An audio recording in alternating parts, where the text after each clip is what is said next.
Hi, I'm Parth Maheshwari, and this is my final project for Data 604.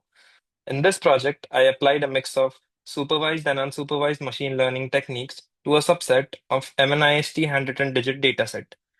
I worked with six digits 4, 5, 1, 9, 3, and 6. The main goal was to compare how models perform in the original pixel space versus after dimensionality reduction using kernel PCA and Laplacian eigenmaps.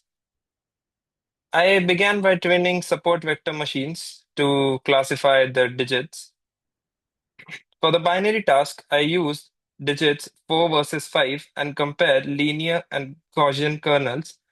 For the multiclass classification, I implemented both one versus all and one versus one strategies on all across all six digits.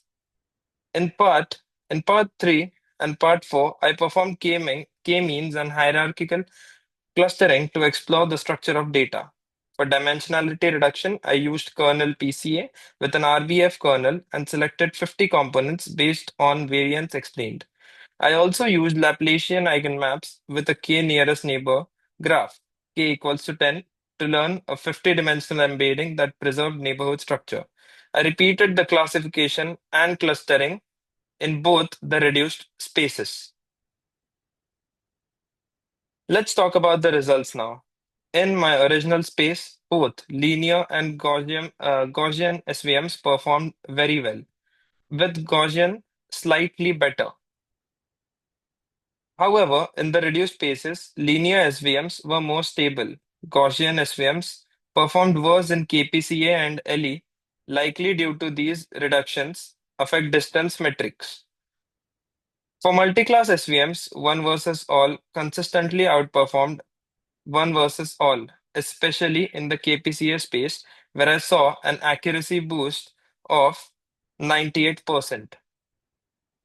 In clustering, KPCA gave tighter geometric clusters, while LE offered smoother, visually meaningful groups like clustering digits 3 and digits 5 together, which makes sense based on their shape. Hierarchical clustering with Euclidean distance produced clear dendrograms than L1 distance, especially in the LE space where distinct clusters align nicely with the six digits.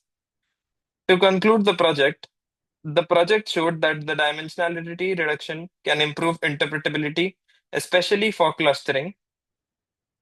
Laplacian eigenmaps turned out to be the most effective in terms of both classification performance and cluster structure. That said, linear models proved to be more robust across all spaces, while RBF-based models were sensitive to how data was transformed. Thank you so much.